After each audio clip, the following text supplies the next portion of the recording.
This video is brought to you by Game Maker. And if you've ever wanted to get into game development, Game Maker does this really crazy thing where it's free. Just start making and only pay when you want to release your game to the world commercially. It's fast, it's user-friendly, and there's easy-to-follow tutorials, plus a dedicated community to help answer even my questions. How make man jump? Game Maker is a 2D game engine that's helped bring some of yours and my favorite recent experiences to life, like UFO 50, Chicory, Anton Blast, and of course, Yahtzee's own Starstruck Vagabond. Ooh, we talking about Game Maker? I love that program, it's so easy to use. As well as Starstruck Vagabond, I also used it to make all 12 projects in my 12 games in 12 months Dev Diary challenge. And I couldn't believe how much sex I got out of that. None. I got none at all. Which I couldn't believe. So what are you waiting for? Head on over to the Game Maker link in the description and start cracking away today, because we want to play your game. Yeah, looking through this list, I'm seeing one of you made Armpit Fart Tycoon, and I've got several questions for you.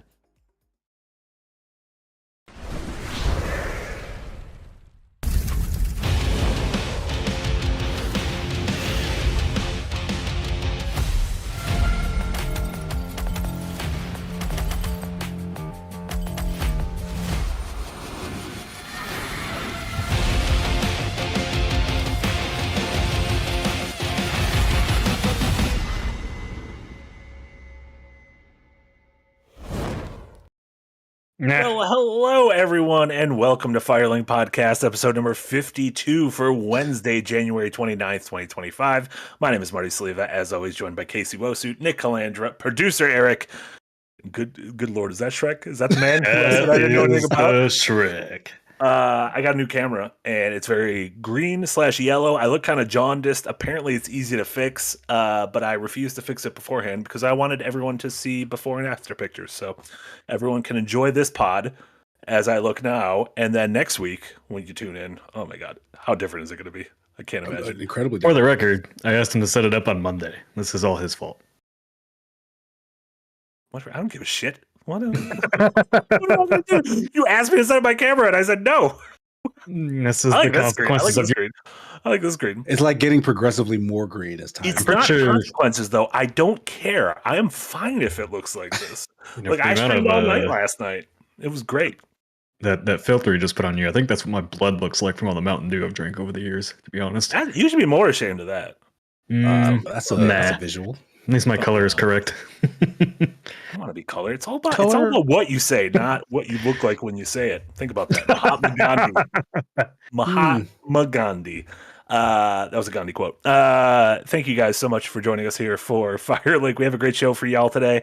We're going to be chatting a couple news stories that dropped, including a leadership change at Sony, which is fitting given what we talked about last week. We'll talk about some cool news in the world of GOG and game preservations, and as you can see, our main topic is going to be kind of springboarding off that Eternal Strands game that came out and Yahtzee reviewed for Fully Ramblomatic. That is that team's first game as a team, and so we want to talk about kind of first games from a developer, what that means. Like, I feel like literally talking first game, the definition of that can vary. So we're gonna unpack all of that, and then we have a bunch of great questions and comments from y'all on our Patreon at the $5 tier and above. So we appreciate y'all for being in there. And remember, if you're at that $5 tier or above, you can contribute to the show every single week, including weeks with light news that we're going to rely on you, which is nice. It's like unpaid labor. No, it's the opposite. It's paid labor, but you have to pay to labor. They are paying $5 a month to labor for us. That sounds awful. What are we selling? Marty's green air. Oh no! How are you guys doing? Happy Wednesday. Happy Wednesday, everybody. Well, and to all those who celebrate. I can't believe it. January is already done. Happy Yeah, it was a quick one. Rumble week to everyone who rumbles. Saturday's Royal Rumble. Oh, is that going to be on Netflix or is that? that pay-per-view? That's Netflix. Oh, it's going to be on Netflix. Peacock. I Actually, might don't know. watch that. No, I I might actually watch don't that. know. It might be Peacock. Peacock. I think Peacock is where all the other pay-per-views are. Is I it was, true? I was speaking Yeah, of that wasn't even a sports. goof. I was super annoyed the other night because I wanted to watch the Red Wings game because wearing this hat makes my life hell. But usually they're on ESPN Plus now because the NHL has a nice deal with ESPN. So I get like all the games on there. So I get on there to go watch it. Sometimes the games are blacked out if they're like in my local region and only playing on like local news networks. This game was on FanDuel of all places. I didn't know they stream sports now. Yeah, they stream sports now. So now hockey games are split amongst ESPN Plus, local networks, and fucking FanDuel. FanDuel has a streaming service? I guess so. Everyone has one. They're making sports harder and harder to watch. It's upsetting. You guys do bets? No, I'm gonna be honest. I was starting to think about it. Like, should I just gamble? Like, should I just take that risk and gamble? So I was like, no, I won't do it. My buddy here in Kansas City has been doing it, and he's been making a couple $100 a week off of it. Yeah, you hear from like people my two of my brothers do it like often enough, and like when I see them, they'll be like, "Oh, I just made like $1,000 on the blah blah." But I guess they're not telling you about the money that they've lost up until then. That's the thing is like historically, I feel like I'm up, and most years I'm doing good. I'm gonna be honest. This NFL playoffs, your boy's not been Pretty doing bad. well. Your boy's not been doing well. My camera's getting green. My bank account. You're just an Eagles fan. That's all. Just an Eagles fan. There you go. I actually watched that game. It was pretty good until the end when they just ran away with it. Yeah, it really fucked it up there. You can watch the Super Bowl. Are you guys Super Bowl watchers in 2 weeks? I mean, that kind of. I'm getting back. There's nowhere. There's nowhere I can go in this entire city where it won't be on or people won't be talking about it. That's a dynasty right there. Yeah. Well, how do you feel about the cheating allegations that they essentially willed the Kansas City Chiefs back? You just said Kansas City, which I did. That was an accident. That sounds like you see, the city has this city is named after you. That's the thing. I traditionally have always rooted for Kansas City teams because it's just my name, like the Royals, the Chiefs, whatever. Yep. Ever since Taylor Swift has gotten involved, I have not been I've not fucked with the Kansas City Chiefs. I want them to lose. I like that she's part of our city. People clean our streets for us when she shows up. They only clean up because Taylor Swift is coming to town. Yeah. Taylor's coming. Let's get her out. But yeah, you know you live like in the Midwest when you have like a football team like this because after they win like a championship or a Super Bowl, you're not just hearing fireworks going off. People are outside shooting their guns in the air. Damn it. That is so... so bullets, when they go up, they don't go down. It's fine. They go off in space. The aliens worry about it. Hopping over some of our news stories. I didn't put this one in the app, but did you guys hear the Wind Waker news today? No, what Wind Waker news? We've been waiting. We've been frothing at the mouth. It has been rumored, and it's finally here. The Wind Waker soundtrack is on Nintendo Music app today. You fuck. Jumbly Wombly's about to have an aneurysm in chat. Y'all wanna listen to that Coho lint? Okay, that's a first off, really good goof, Eric, with the second wind in cursive in the corner of the B-roll. That's really good. I like that goof. That is a great goof. That's the sports betting. That's a sports. Yeah, I'm aware of that. That's a good goof trend. Yeah, that's funny. Good goof. Thank you, Eric. That is not real news because the Nintendo Music app, while being the most important thing in the world, is extremely dumb, and I don't know why they did it. But yeah, I got a little excited. I tried it out. It's missing mad shit, and it's also just dumb. Like put it on Spotify, put it on YouTube Music. What are you doing? That doesn't like to do that. Come on. Oh yeah, Covalent is actually Link's Awakening. I got my wrong seafaring Zelda music. Man, you don't even know you're Zelda boy. Fake Zelda boy. I've been saying it. I don't even know how video games work. So hold on. You said that this game's soundtrack coming to Nintendo Music was a rumor, so like it's not even like substantiated. No, it did come. I believe it came with Donkey Kong Country 3 Dixie's Double Trouble for the Super Nintendo, which was one of the last great Super Nintendo games, starring Dixie Kong and Kiddy Kong, I believe, was the second character. I've never heard of that. He's a big fat baby in a blue onesie. That's a poor naming convention there. What, Kiddy Kong? It's weird that they had Diddy and Kiddy. Diddy and Kiddy Kong. Yeah. It was in hindsight a rough naming convention for those games. Just a rough naming convention for those games.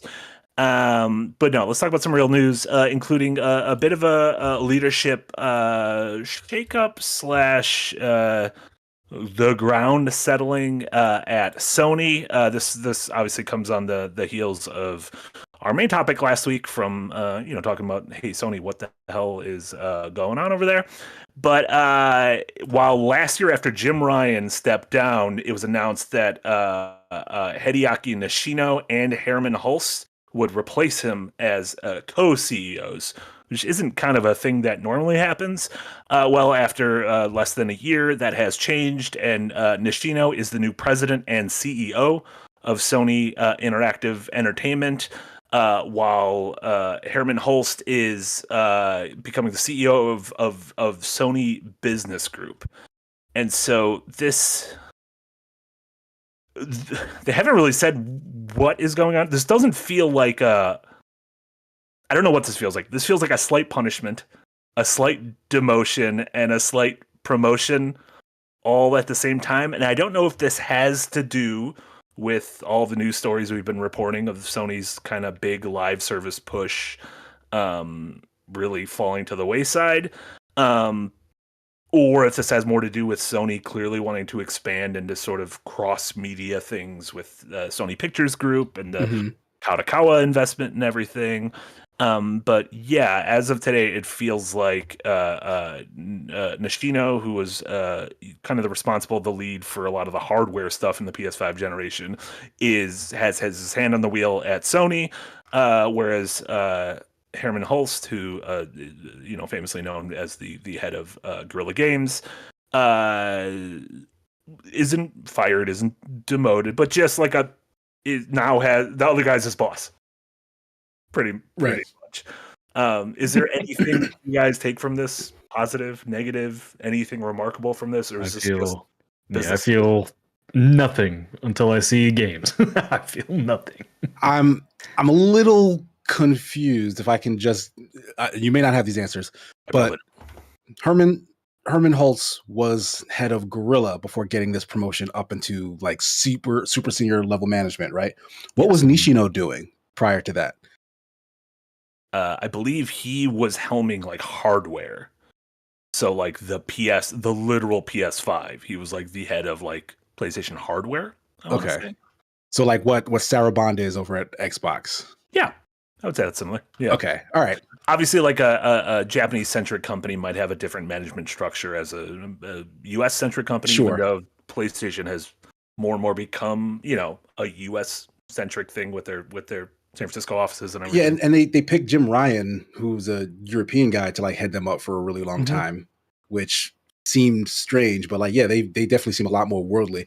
So maybe that's what it was. Like maybe they were internally having a struggle with, hey, should we have someone who is Japan-based lead us or someone who isn't? And like they literally just put them in the same role to see kind of how things shook out. And maybe it turns out that maybe Nishino had better ideas over time than like maybe some of their failures maybe are specifically attributed to decisions that Hulst was behind. And so they were like, all right, well, boom, like now you're the lead and you're underneath. And this was just a trial period to figure that out. I'm talking completely out of my ass here, but I'm just going to assume Nishino gave us Astrobot and Herman Hulst gave us Concord. There you go. Yeah, those were the two of them were the leads of those 2 games.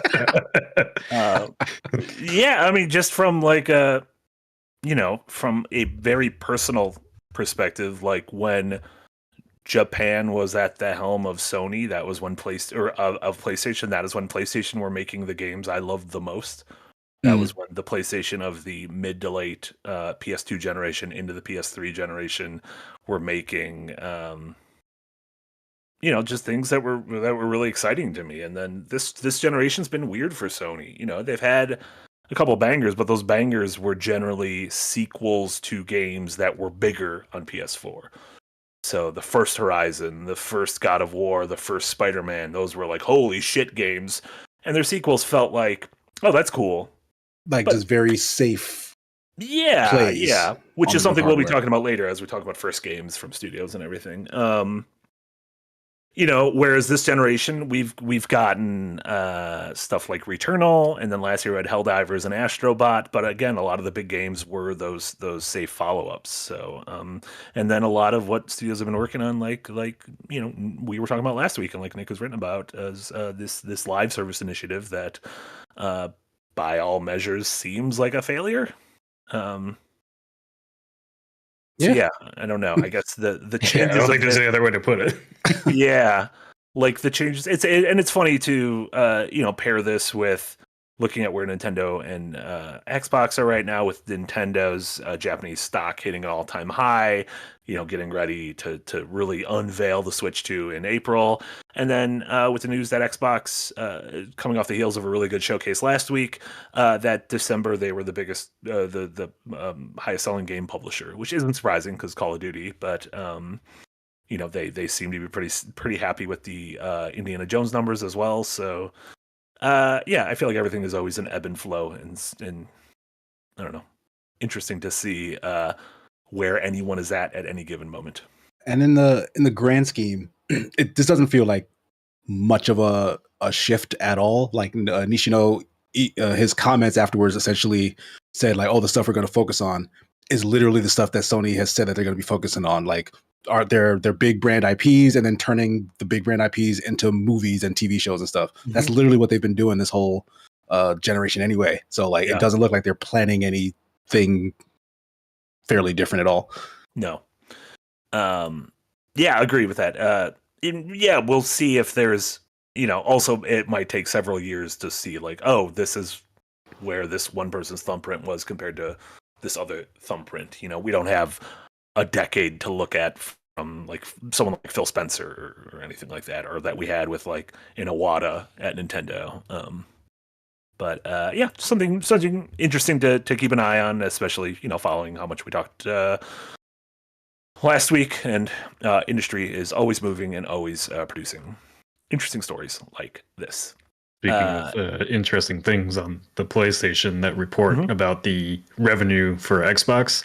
I wrote about that for my Unpacked episode this week, but 64% of their revenue came from PlayStation. Oh, because Call of Duty is so big on PlayStation. Yeah. That's crazy. So Call of Duty is outselling like just everything else on Xbox platform by itself. Like that's how much. I mean, I think this was for it to be 64%. December thing, right? Just December. Just December. But they made they made $465 million on Xbox published games in December, and 64% of that came from PlayStation. That makes sense. Which you can probably assume the majority of that came from Call of Duty. Yeah, that makes sense. But still big. Yeah. So if you want to talk more about that, I wrote about that and Unpacked this week. But Xbox's check that out. Strategy is interesting. Hell yeah. Check that out Friday morning at its new weekly slot. And then the other news story before we get into the main topic, which I found more positive, cooler, and easy to just point at and be like, hey, that is good. A couple cool things happened on GOG today. One, Dino Crisis 1 and 2 got entered to GOG, which are two classic Capcom PS1 era survival horror games following up Resident Evil that people have a real fondness of, even though I think the games are kind of janky personally, but I think people have a lot of fondness for like coming right off the heels of Resident Evil. They're like, let's just fucking do this with dinosaurs. And like, it was very cool at the time. Cool to see those on GOG. They work on modern computers, DRM free and everything.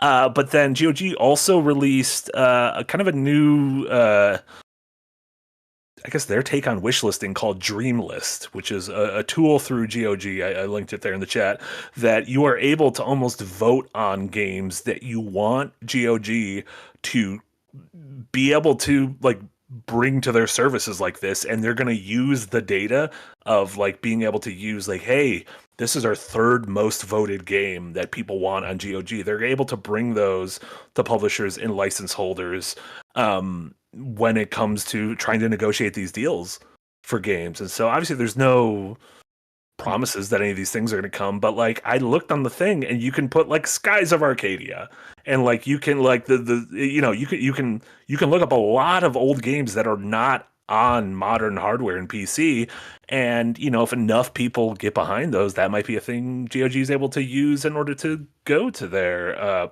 rights holders and really sort of help in terms of keeping these things alive and preserving these games throughout history. So I just think it's a very cool thing. Yeah, that sounds dope. I tried to play Dino Crisis on PS5 when they put it on PS Plus. Mm-hmm. Oof, those controls, man. Yeah, tank controls. God. I mean, yeah, PS1 The game. controls in the camera. It's just I got through Yeah. like 5 seconds. I was like, I can't do it.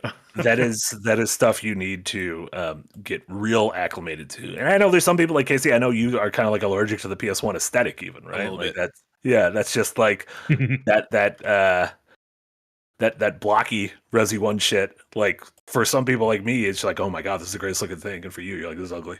Make It's it so better. ugly. I don't know how you. What about N64 aesthetic? What about, have you heard of Merchant 64? Merchant? No. Upcoming indie game. It is a micro cozy game about how you're like a little salesman going across town trying to sell your wares, but it just looks like an N64 That does. game. It looks like Harvest Moon. It does, and it looks ugly, but in like the best way. I'm very excited for Merchant 60. Even the logo looks N64. Like I'm, and this is probably nostalgia talking. Like I'm more accepting of like that old N64 look, Mhm. but I will agree that it is also ugly. Like it's like blurry, smeary nonsense. But in terms I of love one versus the other, like I definitely have a preference for the solidity. Like it looks like that stuff holds together, whereas PlayStation 1 graphics are like they're about to fall apart at any moment. Sounds like you're talking about shit. It is literally how the shit is held together. Love those visuals. So yeah, go head on over to that link at GOG and vote on some games that you'd love to see preserved via their services, and maybe down the line we'll be able to see which ones actually make it to the top of there. Cool. Before we move on to our main topic, we got a little super chat from True Mando. Thank you so much, True Mandalorian, with a $5 super chat. Steak, broccoli, garlic bread, wine, second wind, and my fellow sickos. Thanks for the only calm and chill part of my week. That is all. Go Avs. I agree. Go Avs. And I feel like Yeah, go ahead. this is the official. This podcast is officially endorsing the Avs. No. I think if Stanley were still alive, he'd be like, you know who I want to drink from my cup? The Avs. No. What's Yeah, the deal he'll with put Stanley? poison in it. Is he doing Poison. okay? Is Yeah, how's Stanley doing- been? Yeah. Well, he's Did he kind of drink too upset he much lost his cup. I mean, he got to be dead. Gotta be dead. Truly. I thought he betrothed it to hockey in his will. Game of hockey. Have this cup. I don't think betrothed is the right word. No, they're totally betrothed. It's fine. All right, moving on to our main topic, which, like I mentioned at the top, this is kind of springboarding off the release of Eternal Strands, the new game that Yahtzee reviewed for Fully Random-O-Matic this week. This is their first game as a studio, Yellow Brick Road Studios. Not their first game as developers. A lot of folks from BioWare comprise the studio, but the studio's first game. And so just kind of wanted to zoom out and take a look at like what we think of when we think of first games from studios, because just right off the bat, that means very different things. Like in my mind, there are first games where it's like, this is literally the first game this individual made. And then there are first, which like Stardew Valley, like Eric Barone, Concerned Ape, that is the first game that person made, and it probably made them just so much money. Just all the money. Just so much money. Then there are games where it's like, oh, this is the first game this team made. On my personal stream, I'm going through Psychonauts right now, and that is the first game Double Fine made. It was Double Fine's first game.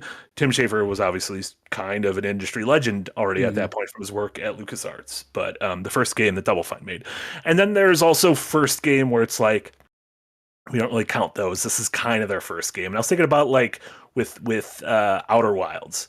That's like kind of their first game, even though they got like 2 iOS games beforehand. But like in our mind, you're like, oh, this is the game that like put you on the map. So yeah, just one like right off the bat, like Casey, what do you think about when you think about kind of someone's first game? Yeah, it's funny because like I wrote a bunch of things. I think some of them all fit into those different categories. Like Outer Wilds is like top of my list. Like that's probably one of the best games I've ever played, and it's crazy that can be considered their first game.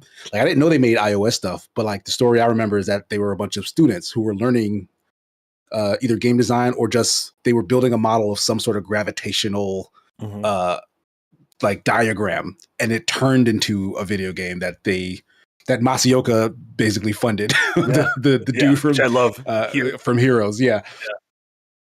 So like that was crazy that ended up being so monumental in terms of just video games. But also Brothers: A Tale of Two Sons, that was Joseph Fares's first game.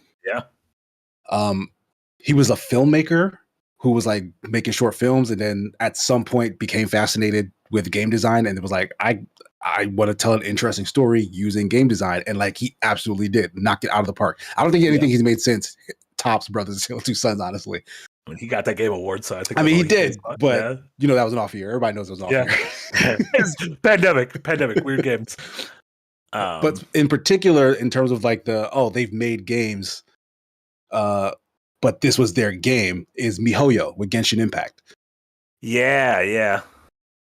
Like that is like, now they are like they basically transcended anything you could consider that. Like mobile still gets a bad rep today, even though we all agree that those are gamers, those are people who play video games.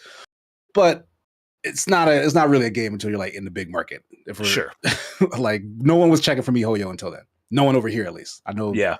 Chinese market is wild. Yeah, that's absolutely true. Nick, what do you think about when you think about? I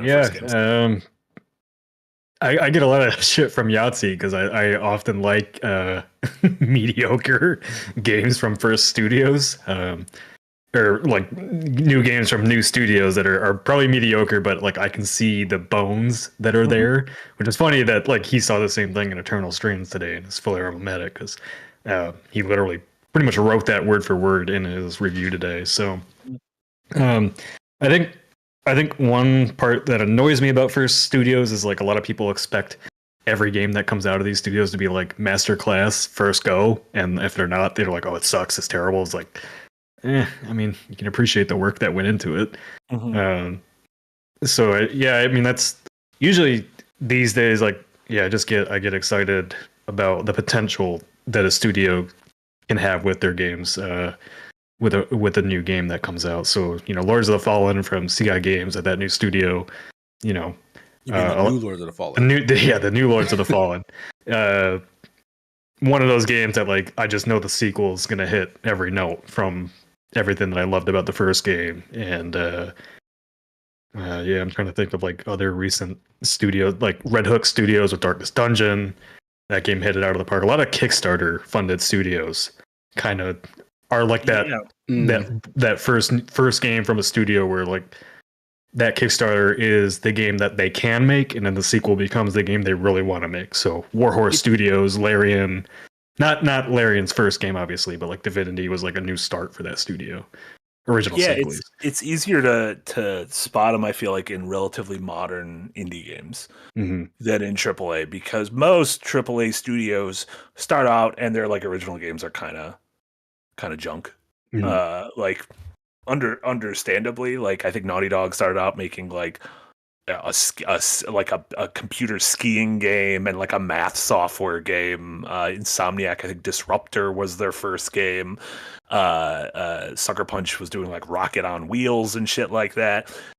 Two early AAA examples, ironically, two games Casey and I have streamed on Thursday nights. We've streamed two arguably masterpieces that were the first games of those studios, and that being Metroid Prime with Retro.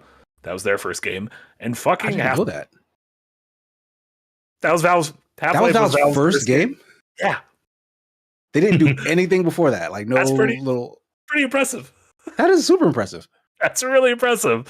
So when you think about that, it is rare that like a studio is like feels so fully formed out the gates, and obviously those games both have like very storied developments. Like we talked about Retro, about how we were talking, I think, on the stream about how like their original founder was like kind of like a gross money dude who was the like dude who created the guy game. The guy game, yeah.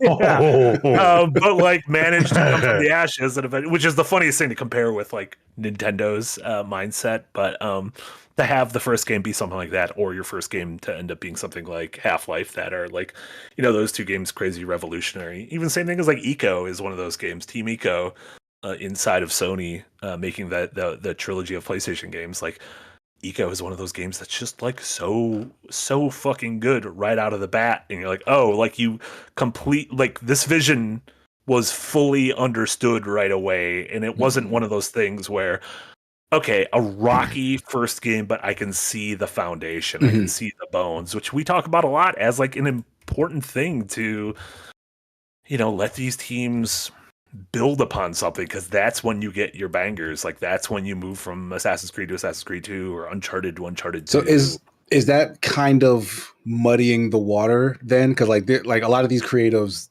will have producer types above them who are holding the purse strings. And when you get these instances of like, hey, this studio kind of hit it out of the park on their first go, that kind of makes the argument harder for them to be like, all right, well, they did the first one and it was middling, so give them another shot. It's like, well, why wasn't the first one as good as those guys over there? I think, I mean, today it's like that. I think it wasn't so much like that earlier on when games didn't cost $300 million to make. Sure. You know? Because like that, the studio that really comes to mind is like doing it wrong is the guys that made Immortals of Avium. Or literally, that was the game I was thinking of. The first person. Yeah, like, you know, they went all out on this game that just, I don't know, like, did you need to spend $200 million to make this thing? Yeah, probably not. Like, I didn't think it was that bad. Like, as someone who reviewed it, like, I actually liked it. Yeah, that's the thing, is it feels like that game where you're like, oh, if you learned from what was going on here, like, I feel like this could be a real banger sequel. But you don't get that shot anymore.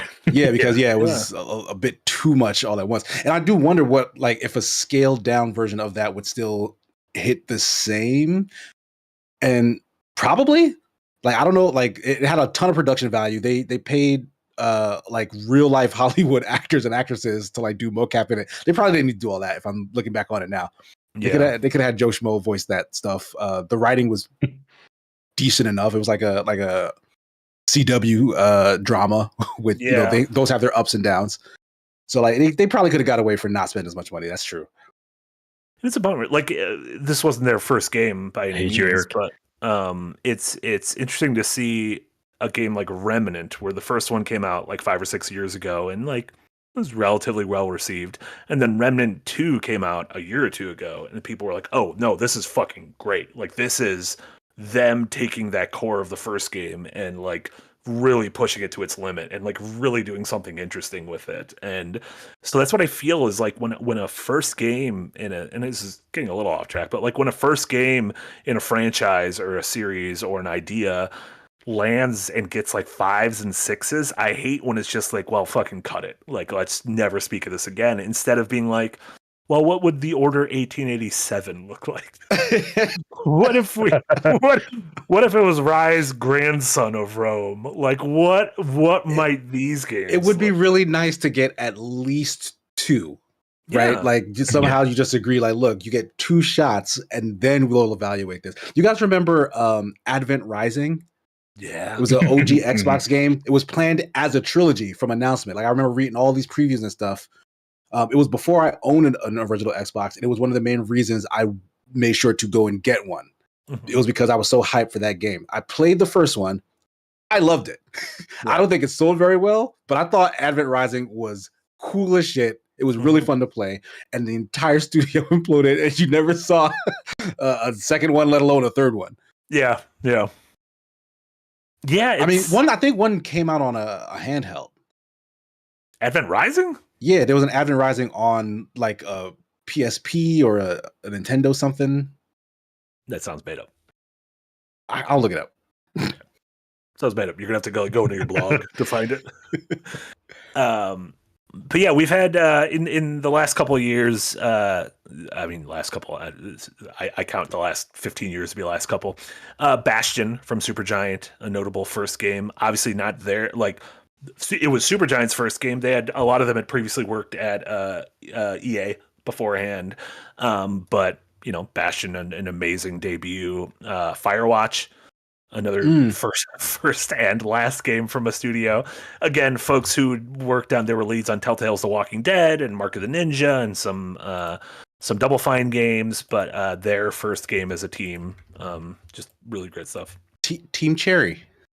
Team Cherry's great. Yeah. Like possibly a first and last game as well. We'll see. Jumley Wumley just in chat brought up Cuphead. What the fuck has that studio been doing?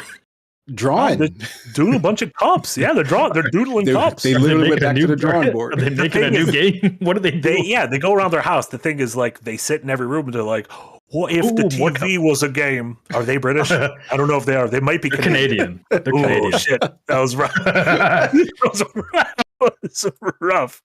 That accent honestly could have been from anywhere, so you're fine. It's fine. It's fine. It was just a bad accent. It wasn't like a misplaced accent. I'm just bad at doing accents. Oxenfree, the first game from Night School Studios. Papers, Please, the first sort of major game from Lucas Pope. He'd done kind of game jammy stuff beforehand. Her Story, which was Sam Barlow's first game after leaving. He had worked on Silent Hill games beforehand, Silent Hill Shattered Memories, but Her Story, a big game. And then Disco Elysium is also a really great example of a recent one that kind of like how we talked about last week with Celeste's follow-up Earthblade, which I guess Celeste would also be a good first game. Yeah. No, that wasn't their first game. Towerfall Ascension was their first. Oh, Towerfall. Yeah, sorry. That's 100% right. That was an Ouya game, though. So if a game releases on Ouya exclusively at launch, does that count? That's worse than mobile. Remember, did any of you guys have an Ouya? No, absolutely. Yes, I did. Did you use it? I didn't. Ouya on my desk. I plugged it in. Throw it. It would be like a thing, like my fidget spinner. Stress ball. Yeah. I had that and the OnLive at one point. Yeah. The OnLive. Rip. Oh, I found it. It was Advent Shadow on the PSP. And that was related to Advent Children? Yeah, apparently it takes place. No, Advent Children is first game. Final Fantasy. Yeah, that's the Final Fantasy thing. I never knew that they made anything else. Advent. Interesting for the PSP. PSP is a big you said PSP, right? Yeah, PSP. PSP is a big blind spot for me. I never owned a PSP, so I'm kind of like, I came late to the party, and so I just occasionally will like stumble upon games and be like, oh, I don't know, they made a version of this for PSP. I'm gonna be honest, they're usually kind of bad. Because it's usually like, what if we did a console game on handhelds and it was worse? Yeah. I still want to play that Uncharted Golden Abyss game from Vita. I'm waiting for them to port it to PS5 because they've been porting a lot of Vita games lately. That's true. We just got Freedom Wars coming. Yeah, I refuse to play Resistance Retribution because it looks bad. That and the Killzone game were very bad. And the Call of Duty game was very bad. The Call of Duty game, yeah. Black Ops Declassified, the missions were like 75 seconds long, which, I'm going to be honest, I kind of like the idea that that's kind of hilarious. They're like a minute and a half long.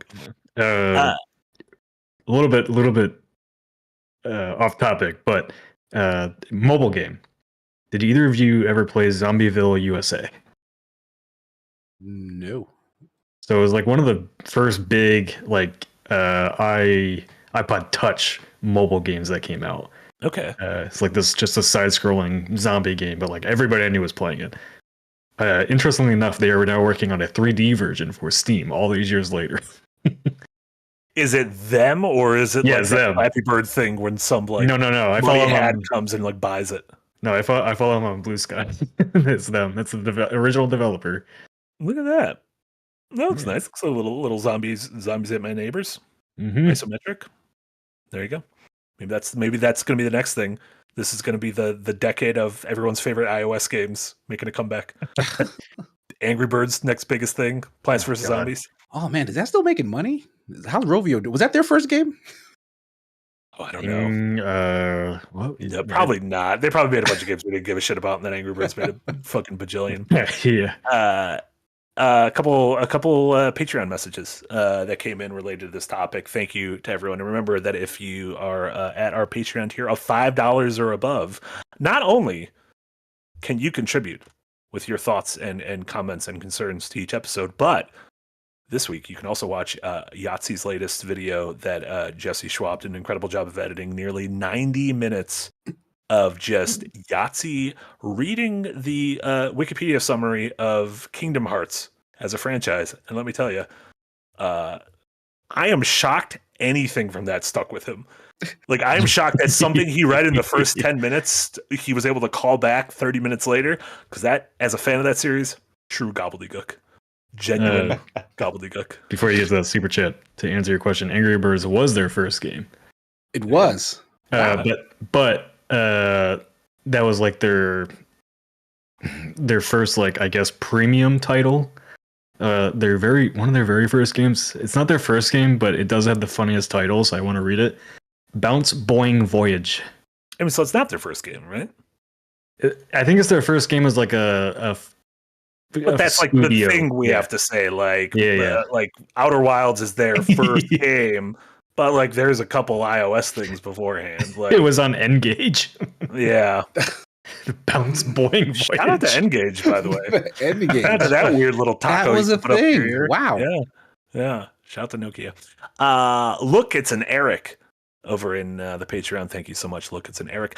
As we mentioned before, Bastion by Supergiant Games is not only one of their best titles, but also laid the template for future games that they iterated upon, leading up to Hades, which combined their trademarks into a landmark title. That is like Hades or Bastion to Hades might be the clearest. Like it is so easy to see your growth as a developer, and obviously, like your mileage may vary. You might like one of their games better or worse. Like I don't know if Hades is my favorite game of theirs, but it is very clear that you can see that upward slope to becoming a developer that is winning Game of the Year. I would say it made sense until they got to that what's that visual novel sports one they made? Higher? Yeah. That's where they went off the rails a little bit. No, Pyre's great. Pyre's great. History's gonna look back on Pyre and been like, we could have been a society. We could have been a society that embraced sort of saved Pyre, the US from tyranny. that embraced Pyre instead of embracing Hades, and we could have been playing Catholic basketball. All of our games could have been, instead of roguelikes, we could have just had Catholic basketball likes. Catholic basketball. What wasn't they had the other like top-down action Transistor, yeah, which is also very good. Great soundtrack, possibly their best soundtrack. Supergiant's real good.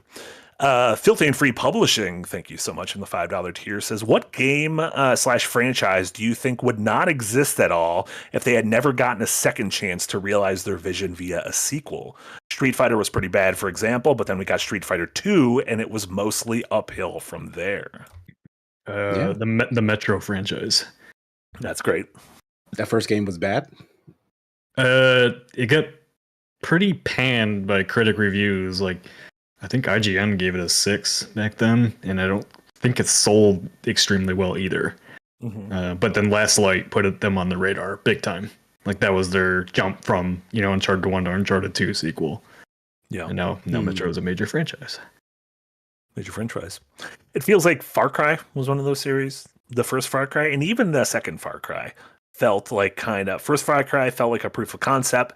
Second was like pretty experimental for a AAA game. Yes. Far Cry 1 and Far Cry 2 were so different. And Far Cry 3. Like all three of those games are extremely different. Then Far Cry 3 kind of laid down this is what this that's franchise what Far Cry is now, yeah. Far Cry 3 laid down the foundation for Ubisoft. For the games industry, honestly. Like not just Ubisoft, like that is Far Cry and Assassin's Creed. I would put Fear up there too from Monolith. I don't think the original Fear is sold great, but Fear 2 I think Fear 2 was the more critically financially successful one. And then Fear 3, I don't know what the fuck they were doing with that game. That game's bad. Yeah, that's a weird that's a weird franchise when it comes to stuff like that. Oh my gun mentions Just Cause 1. Yeah, Just Cause 1. Like nobody really got into that game, but Just Cause 2. Oof, that sold. Yeah. And then they milked it to death. Why did they do that? Just cause. You guys get that joke? You guys get that Fuck joke? out of here. You guys get that joke in the green room? I'm gonna call this the green room, not like the movie. Oh, that's right, Andreas. Right, Fear 3 wasn't but- made by Monolith. That's what happened. Who the fuck made Fear 3? I did actually. Foss. Thank you so much, Foss, over in the Patreon, commenting on this topic. Considering that they'd only made one or two smaller mobile games, Stellar Blade came out really well as Shift Up's first crack on a console quality game. That's another interesting thing. A lot, especially with these Southeast Asian studios that we see stuff with, like NeoWiz, with Liza P and Stellar Blade, and even like Wukong, or a lot of these games. Like, these studios have made things before, but it is like these games that were like, oh shit, okay, no, this is something I'm gonna be paying attention to now. So again, not capital F first games, but first notable games that they will be known for going forward, kind of as their first games. Going back to Fear for 1 second. Day One Studios made Fear 3. Do you know what other game? And Marty, since you were in Games Press at the time, you will probably remember this game. Fracture. Yeah, I remember Fracture. I thought Fracture. I have Fracture on my desk right now. That was a LucasArts Why? game. That wasn't a Day One Studios game, right? IGN says Didn't Day One I think Studios do like Mech Assault or something? Day One Studios did Mech Assault. Fracture was published by LucasArts, but it was made by Day One. I played through all of Fracture. I think. Got the Fracture. San Francisco got fucked up on that cover. What was that? I remember the other- dude's name being something nuts. Like, John Fracture. Horatio Earthquake. No, I don't remember. Yeah. like his name was like just real dumb. What was that? What was that other game around the time that Fracture came out that was also a third-person shooter and like it had time-based mechanics? Time Split? Haze? Haze? Time No. Split? PS3 third-person shooters. Vanquish. Syndicate?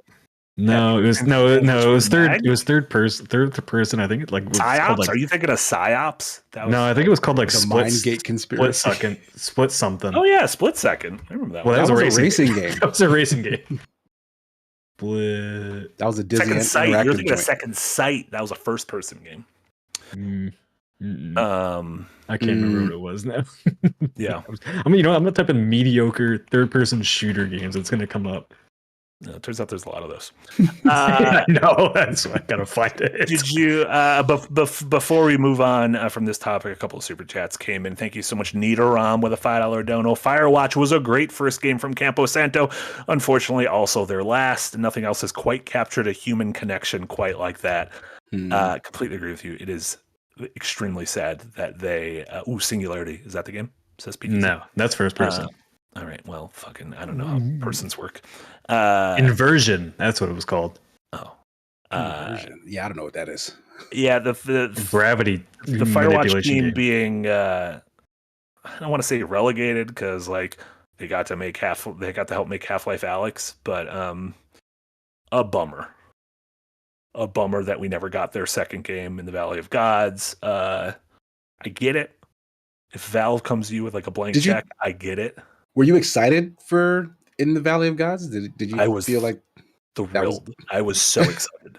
I thought Firewatch. I wasn't sure what that was going to be. Like it didn't. It's really like Firewatch, but in like the 20s with an explorer exploring like Egyptian ruins, and, like temples and hieroglyphics and shit. Like that seems cool as hell. Yeah, just a bummer. William Gibbs, thank you so much for the $2 dono. Liza P was amazing from a first game from NeoWiz. So this is their first game like ever. That can't be true. like NeoWiz. I don't know a lot From about what I it. can tell, like they've published things, but like this Sure. was their first game where they were listed as a developer, but they also had help from Round 8, who has also developed other things, but Yeah. like nothing at the level of what Lies of P was. So Sure. like it's kind of wibbly wobbly. Yeah, it's a little bit like when you look at like Mint Rocket, the studio behind Dave the Diver, who was that Mhm. like Nexon offshoot where it's like we're an indie studio and this is our first game, and it's like, well, but you kind of all in the same room as like this $1 billion company. So, what does that mean? Yeah, Fully Romantic was Yossi's first video on Second Wind ever. Oh yeah, no. but what was it? Wasn't his first video you guys talking about Second Wind? No. Okay. I don't know. That was a live stream. You can't. That's a video. Live streams, famously, not video. Yeah, they're live. Get fucked, Marty. No, you are. Sharks- we are making Sharks fun behind- of you right now. Sharks behind you, laughing at you. I was being sarcastic. BS Molly 11. Thank you so much for the $5 dono. Indies are interesting since the churn of the industry means that we have a lot of one-hit wonders. What opening franchises for platforms interest y'all? Opening franchises for platforms. How often? I mean, that used to be a big thing. Like a platform would be like Halo introduced alongside the Xbox, Blinks, the Time Sweeper alongside the Xbox, Cameo, Elements of Power. All right, that 360. took a big shift. From Knack. I don't think Knack was a launch game. Knack 2 was a launch game, that's for sure, though. I think Knack was a launch game. I don't think No? the PS3 at launch could have handled Knack. There was a lot going on at Knack. There was a lot going on with Knack. My goodness. It was, like the last 2 generations really haven't had that like game you had to pick up at launch that like defined the platform like Gears of War did for the Xbox 360. That wasn't at launch. Yeah. Or yeah. that wasn't at launch, but like it ended up defining the platform kind of going forward. And I don't feel like PS4 or PS5 or like Xbox One or Series X had those games. Like they had rad games, but it was like the PS4 and Xbox generation. It was like Assassin's Creed Black Flag, which was also on the previous generation. Also. Right, and Nintendo has done that as well. Like their flagship game was released on the previous generation. So like with Twilight Princess and with Breath of the Wild. Yeah, that sort of launch game fervor might have died in the N64 generation. And we don't know what the launch of the Switch 2 is going to look like, but like I don't know, maybe Metroid Prime 4 is one of the launch games, and they've already said that's also launching on regular Switch. So maybe they're going to so it doesn't count. Run it back with a cross-gen game. That sullies it. Yeah. It's not as pure. Yeah. And folks mentioned, John Lee mentioned something like Mario 64. Well, that wasn't a launch of a franchise. That was just a game, right? That wasn't a new franchise. Yeah, that was just console launch. Yeah. We're talking about like here's a brand new franchise, kapow, launching with the console. Blistered Soul with a £2 dono. Thank you so much. First Patreon I've ever joined. Happy to support you, lads. Thank you so much, Blistered Thank you. Soul. We really appreciate that. Yeah, we got a lot of new subs from Yahtzee Suffering Through Kingdom Hearts, which was his idea, not ours. He put himself up for that. Are you Literally, sure? We didn't pitch that. He was just like, "This is a thing I'm going to do." I think he liked it. Yeah. I mean, Yahtzee does like suffering. It's also a video where it's just camera on him for like 90 minutes, and that dude loves it when he's got just fuck. Loves it. Inverse Skies with $8 Thank you so much. Skies of Arcadia definitely needs a fast forward function like those recent Final Fantasy re-releases you were playing, Marty. Completely agree. Inverse Skies. When I was playing it, I played it most recently on my Steam Deck via the Skies of Arcadia Legends game on a GameCube emulator, and I was utilizing fast forward extremely often because that game has long load times, very slow battles, a high encounter rate, and a lot of just kind of swooping across the skies. Like they're just wasting your time. Yeah, it was just we didn't know what we were doing back then. The early aughts. What are we doing in 2000? People are like, "Have you heard this DMX album?" I'm sure that's what the developers of Skies of Arcadia were like. We could do two things tonight. We could either try to shore up the load times, or we could listen to X Gon Give It To You, which is a great song. I mean, it's not really even a choice at that point. Not even a choice. And yeah, Eric, you mentioned they just re-upped the trademark for Skies of Arcadia. I'm not saying that means they're bringing it back, but I think they're bringing it back. Blistered Soul with a £2 dono. Thank you so much. Renee Rother, Children of the Sun. That's a great example from last year. Game Children of the Sun, first-time developer. Again, you see that in the indie space where you're like, I didn't know you existed, and now I'm going to follow you to the gates of hell. That's the sniper one, right? Yeah, that was the Devolver Digital published sniper Did one. it sell well? I have no idea. It's fucking great. It's on sale right now. $9. Everyone should buy it. You kind of got to play with a mouse, though. That's the secret. And I hate saying that because that's fucking so okay. I It's didn't. fucking I didn't finish it though. I just played the demo. bunch of fucking virgins using their mouse. I don't know why. I don't know why I went there. What was going on? Nosk back with $8 Australian.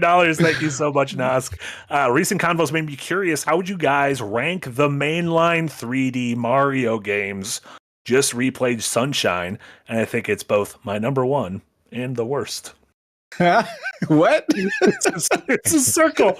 It's a circle. It made them so mad they hate it. Yeah. My hot take, I think I shared on Mondays. I think Bowser's Fury is the best 3D Mario game ever made. I need to play that. That is the additional game that came alongside Mario 3D World when it got ported to the Switch. It is fucking excellent. Sunshine's great. I like both Galaxy games quite a bit. I am the rare Odyssey hater, but yeah, you are out of your mind. I just don't like hot air balloons. I had a lot of family who died. You don't control the balloon. It's just in cutscenes. Yeah, but I had a lot of family who died in Hindenburg, and I think that was really offensive. A lot, God. Were they all together when it happened? A bunch of them. The horror. Oh shit. The horror. I'm sorry to hear that. Yeah. My favorite 3D Mario game is Astrobot. It's not real. Wrong though. It's also not wrong. That's not where do you fall? Odyssey point? You like throwing your hats at people?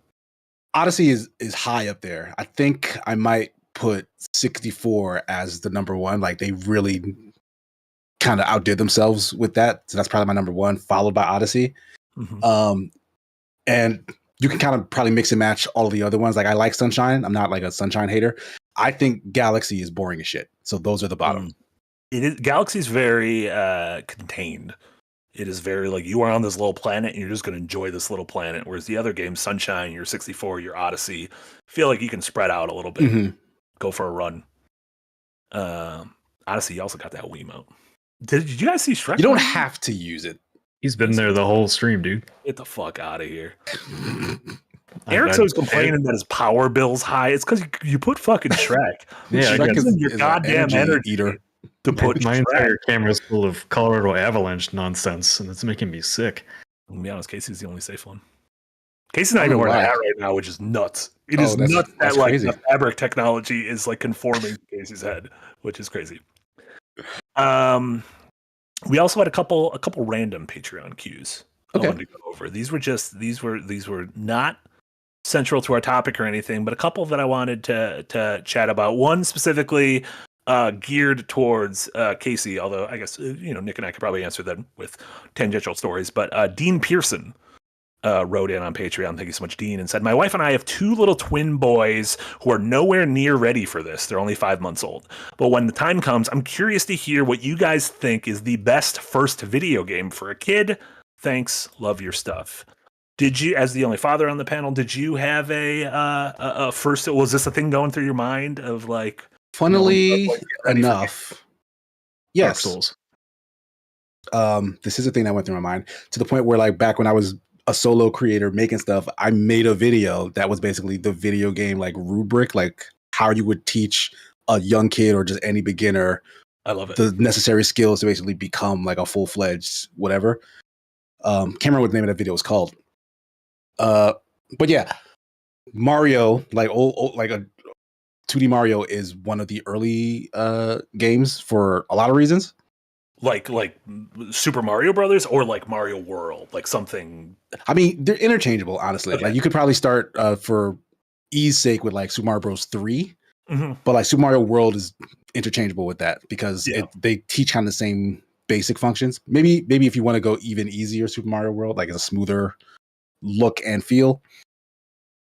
But like it teaches you to disconnect yourself from the controller. Like you get engrossed in what you're seeing and your hands can do stuff automatically very quickly. Like you stop looking at the controller really quick.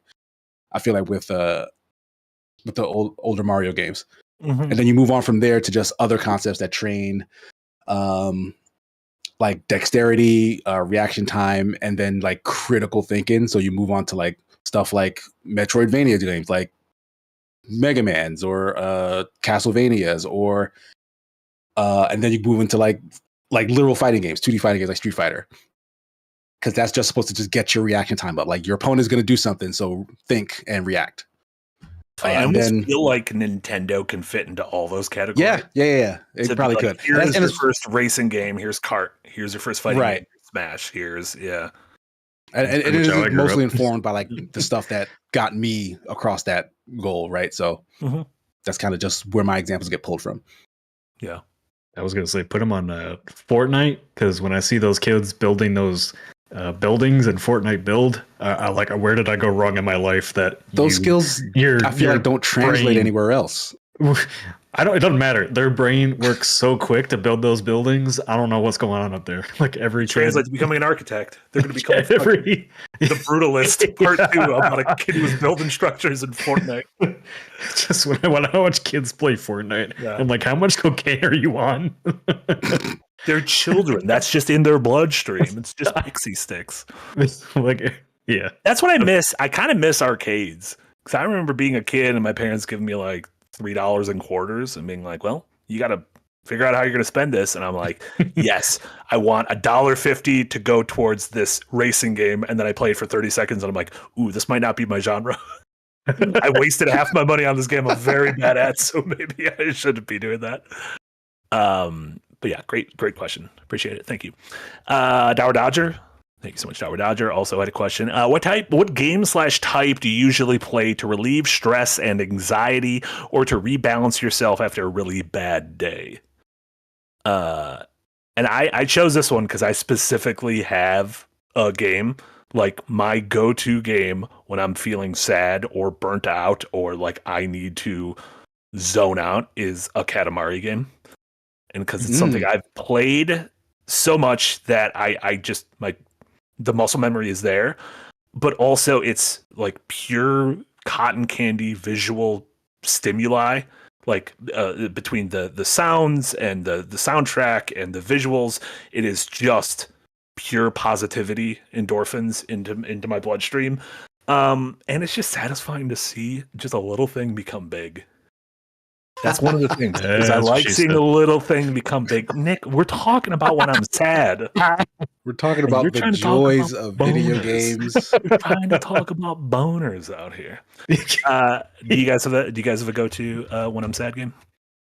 Or not when you're sad necessarily. Yeah, just like just burnt kind of out, tired after a long day of like fucking. I mean, is yours Smash, Casey? I don't want to speak for you. But. I think it is because for whatever reason, like I don't use video games to de-stress.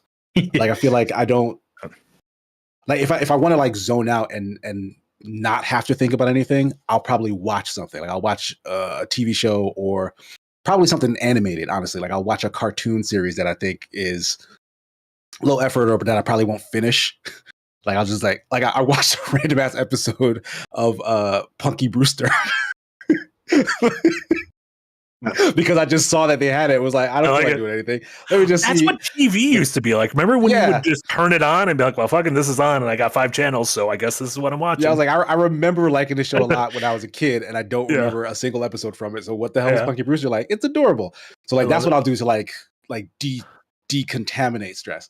But sure. Yeah, my go-to is usually like to get rage out, like to get venom out. So like, yes, I'll play Smash because it makes me do a lot. Like my hands are moving and then like my blood pressure gets elevated or whatever. And if there's nobody around me, I will yell to the hells and the heavens. and that's like a release. So like, and that works whether I need like the sort of like stress reliever or not. Like it just makes me feel like centered, I guess, in terms of like this, like I know what I need to be doing here. And if I don't, then the anger that builds from that, I needed to get that out somewhere. So it's like less comfort food and more of like, I guess it's the difference between I've had a stressful day, I want to eat my favorite meal, and I've had a stressful day, I want to go like hit a fucking punching bag. Right? Yeah. Like those are both, they make sense in terms of why we do them, but I feel like they both treat our stressful days differently. Yeah, exactly. Yeah, that feels very accurate. Yeah. What about you, Nick? I feel like you probably lean closer to Casey's side in terms of the punching bag. Yeah, I mean, I like to play a game that like just lets me clear my mind of everything else, and I'm just hyper focused on that thing. So Siege is that for me. I was like, I'm just in that game and, you know, thinking strategies and all that kind of stuff, and, you know, put the phone aside, can't use that while I'm playing that. Last year though, when like I was really down in the dumps, from like July onward, when my mom was in the hospital and everything went down, here Balatro became like, especially on mobile, became my thing. Like I would just go lay in bed and play that, and it would help me just fall asleep. So like during the day, like, you know, go up, lay down, play Balatro for a few rounds, like a little bit, and then within like 20 minutes, I'd probably be knocked out and asleep for the next hour or so to get a little nap in. Like those games, that Marvel Snap, like those are both games are just so relaxing to play that like if I need to fall asleep, I put them on. I love it. But now I've got a little treadmill and I put on an episode of Shark Tank and I just walk on that for an hour to de-stress. Shark Tank, little Mark Cuban? Cubes. Yeah. The biz, we call them cubes. I don't know what biz that was. I used to watch that. The shark biz. The shark biz. I was a Dallas Mavericks fan in the 2000s. Last Patreon, tangentially related to this, I will say. Dr. Medic a few weeks ago left a Patreon comment. Thank you so much, Dr. Medic. Also feels redundant. If you're a doctor, aren't you already a medic? All doctors are medics, but not all medics are doctors. Unless you got a doctorate in like fucking literature, like history. Yeah, like I'm like, I need a field medic. I don't need you to tell me when the War of 1812. Well, that was a bad war to choose. That was 1812. I don't remember what war that is. Maybe I chose the one titular war. Dr. Medic. Oh, sorry. I was gonna say, if you're seeing a medic in 1812, you're probably dead. That's just bite on this stick or we're going to cut your leg off. Dr. Medic, thank you so much. It's often mentioned that certain games are good to play while listening to podcasts / audiobooks / video essays, etc. We talk about those a lot on Windbreaker. Yahtzee loves his podcast games. Have there been any standout listening options that anyone wants to share? I'm curious, when you guys play those multiplayer, like Siege, I feel like you need sound of the game. Whereas Smash, do you listen to Smash when you play it? Like you could ostensibly, I can hear all the sound effects in my head, honestly, but it is helpful because at a certain level, there like Smash is not like other fighting games. Like you have a lot of space to cover, so sometimes you're either looking at your character on one side of the stage versus the other character on the other side of the stage. So sometimes you'll hear that they've done something when you're looking at your character, and that's important. So like, if I can help it, like I want to listen to it. But in most cases, it's probably not necessary. But in general, like, I don't, like I said earlier, I don't really play games to zone out. So like, it's hard for me to like pick up anything and then be listening to something else at the same time, unless it's music. And even in that case, it's like, do I really hate the music in the game I'm playing that I turned it off? Therefore, I'm going to give it its own soundtrack, because in most cases, I'll just listen to the game music. Are either of you, like when you're writing, are you able to listen to music that have lyrics in it, or do you have to have something that's no lyrics? No, I listen to music, but it's instrumental. It's either jazz or like chill, like a 3-hour long chill Final Fantasy mix with a river babbling in the background or some shit like that. Words would fuck me up. But no, speaking of Final Fantasy, that's my sort of zone out games are those grinding in RPGs I've already played. Mostly I've already played, but like those are when I'm replaying a game and grinding in it, whether it's like Mementos and Persona 5 or any of the old Final Fantasy games I'm going through, or going through like Breath of Fire games. I'll do that while listening to podcasts, while rewatching episodes of a sitcom, while having football on in the background or something. When I get to like story stuff, I don't do that. Like when I get to story stuff, especially for the first time, I'm paying attention. But if I'm just like, I'm here to fucking grind, I can listen to anything. That sounded like a weird sexual thing, and I did not mean that. It was not not how I meant it. Nosk with $3 Australian in the super chats. Thank you so much, Nosk. Best debut game is Aggressive Inline by Z-Axis. You mean this Aggressive Inline? Why do you have all these 360 games? Just that's an Xbox. Oh, not the original Xbox. Oh my god, this is the secret best Tony Hawk game. Tony Hawk thinks it's the best Tony Hawk game, but Aggressive Inline is the best one. It's got a real good soundtrack. Let me tell you. Ubastank, Farside, Real I Big used to listen Fish, to Ubastank. Sublime. When did you I call want- you know that? what the reason is? Ubastank albums. That super chat just came in. When did you go grab that? Or is that just sitting there all the time? Listen, you've got a bigger view of my room you've ever seen. I know. That's why I'm You asking. see what's going on here. That's why I'm No, there's just asking a shelf. where you got it.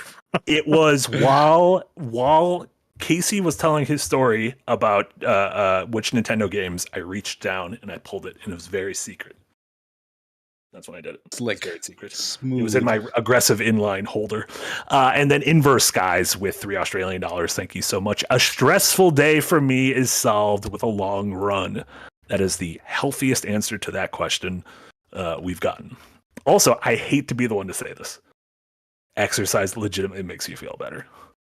I know everyone who doesn't exercise is like, I don't want to fucking hear it. I just want an easy solution to my problems. Exercising will not solve all of your problems, but it'll make you feel a little bit better. It'll solve some. It'll solve some of them. You'll be able to just fight people. You'll win in fights more often than you were before. So. Or you'll be able to run away from fights more effectively. True. Think That's about it. exactly what I'm doing in Kingdom Come Deliverance. Either way, see, it's a good thing Henry is exercising. Is Yeah, that Henry. Look at that. I remembered. Are you sure it's not Henri? That's how the That's French say. Why? Henri. They're not. No, You're in it's Prague. In Is Prague? Prague not in France? Could be in France. France was like big back then, back in Game of Thrones times.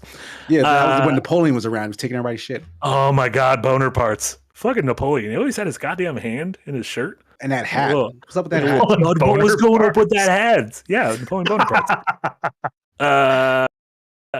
Let's talk about what we've been playing. Casey, what have you been playing? Yeah, I've actually been playing a little bit of Eternal Strands. It took me a while to get to it. Nice. But it dropped on Game Pass. So I gave it a little download, and I put like 7, closer to 8 hours in so far. And I was kind of lukewarm on it, the opening hours. But once the loop reveals itself of like, because it's doing a lot of things at once.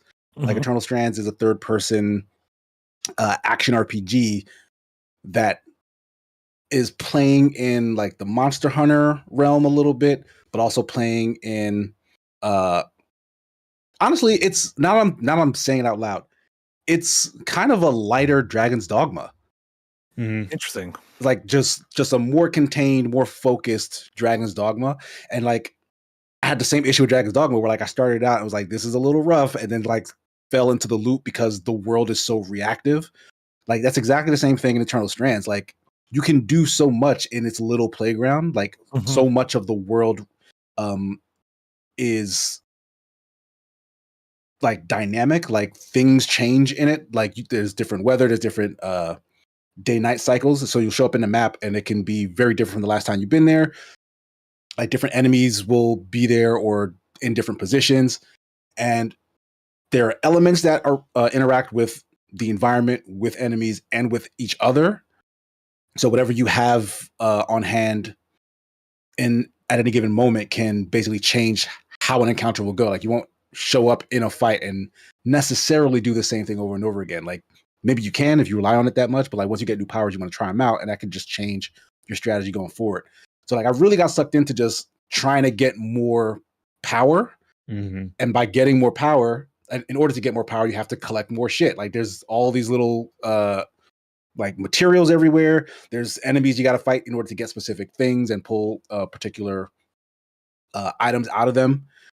And you spend the time doing that, and then you go back to get stronger. Then you go back out to then see what you can do now that you're stronger.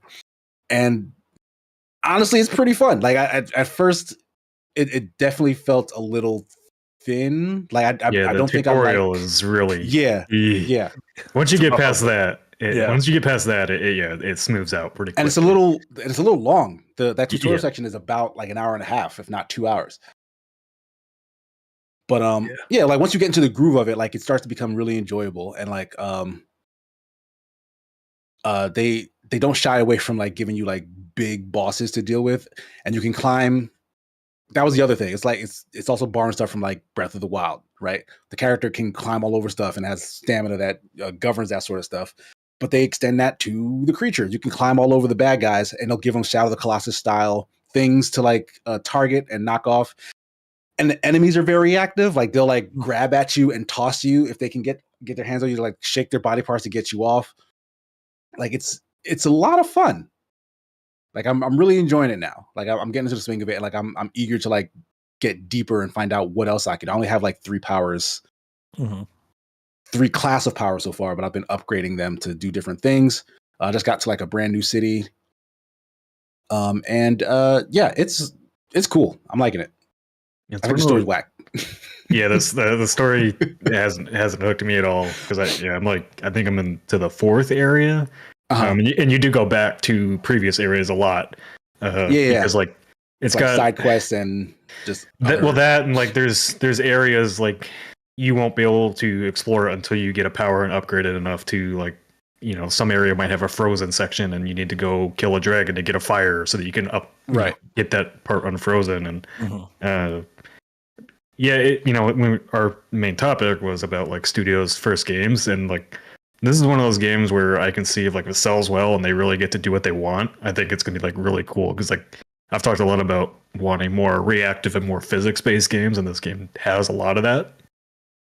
But man, like I can only imagine being able to like, you know, fight one of these bosses and just take his leg off, you know, and have it react to that, or you know, destroying a building and having it fall on the boss or whatever. You can't do that in this version because all the physics are like really tied to the powers that you get. But there are a lot of structures that are destructible, right? Like you can knock over trees and like buildings, and so that's really cool. And I kind of agree. Like, I want to see them do more, but I'm also of the mind that like this feels like enough in a way, because Dragon's Dogma is this, but like just way bigger, and it's a lot jankier because of it. Like this game has its share of jank. Dragon's Dogma also has like less variety in this game, honestly. Like maybe in like its environment, but like it's just a lot more of it, which probably explains why they didn't do like several different ones. But then you can play different classes of character in that. Like this one, you just have, you know, a wheel of abilities and a single character. So like, I don't know. Like if anything, I would say maybe make it co-op. Like put you and your friends in there, and that would be like a nice stepping stone to go. But like I kind of don't want them to go too big for this, because I feel like what makes this work, especially with something like Dragon's Dogma out there, which is a game that people love, like people really like Dragon's Dogma, so that you're not competing directly with that, like maybe stay in this sort of sleeker, slimmer lane of getting that experience, but it's not 1,000-hour. Oh yeah, no, I mean that's what I want. I just want even more interactivity. But yeah, it's I really like the loop is like relaxing almost. It's kind of weird. Yeah, like it's the sort of thing where you're like, oh well, let me just do this one more thing. Yeah. And then you end up like, well, I'm so close to this thing, let me do that thing. I'm curious to see how this game does commercially, because it is wild how many people in chat right now and in the comments I've never heard of it. Review where like I had literally never heard of this game till this week, and not like this was a crazy high profile game, but maybe it's just because we've covered all these fucking shows. I feel like we saw it several times, right, at these various things, and like at least on my mind it was like, oh, this is like one of the first quote unquote big games of the year. But it just seems like that most people, even people who tune in for this kind of shit, like folks watching right now, are just like, huh, what was this thing? They had I think they ended up having a very limited budget for marketing, because they did have a publisher at one point, and then that publisher I think fell through, and then they took it independent. Yeah. So yeah, I do not think it's selling well on Steam at all. On Game Pass. We have Game Pass. It's on Game Pass, so they at least got an upfront payment. Maybe that'll help them do a second one regardless. Yeah, I do think this is like a game that's going to do a lot better on console than PCs. Yeah, we'll see. But yeah, go give it a try. It's really, really solid game. Like, it's not going to blow your socks off, but it's relaxing, fun, and well put together, and not super buggy. There you go. True. Yeah, that's good to hear. You've been watching anything else, Casey? Yes, I've been making my way through Blade Chimera. Ooh, it's really good, but in a way that feels like games that look like that are just like it's in the same vein as like Castlevania Symphony of the Night almost in that it's got the pixel art look and like the breadth of abilities in this like side scrolling action platformer that like it can't not be good. There's just too much that your character can do for it to not be fun to do it. You know what I mean? Yeah. Like you play a guy who carries guns, swords, and a ghost sword that he can talk to. Seems excessive. You could just do the 3. You don't need all 3. Like the ghost sword acts as like a real like what's that thing, like pocket knife but with all the things on it? Swiss Army knife. Swiss Army knife, yeah. Like or Daniel Radcliffe. Yeah, that was fart body. Little fart body. Like you can use the sword, stab it into the ground. It creates a shield around you that protects you from like projectiles. You can stab it into walls to use as an additional platform. You can launch it at enemies as like a boomerang. It acts as a grappling hook. You can throw it out as like a spin blade thing. And like you can do this stuff while doing the other attacks. Like you can jump around, shoot your regular gun, and swing your sword while you're using that in tandem. There's really cool puzzles that take advantage of it as well.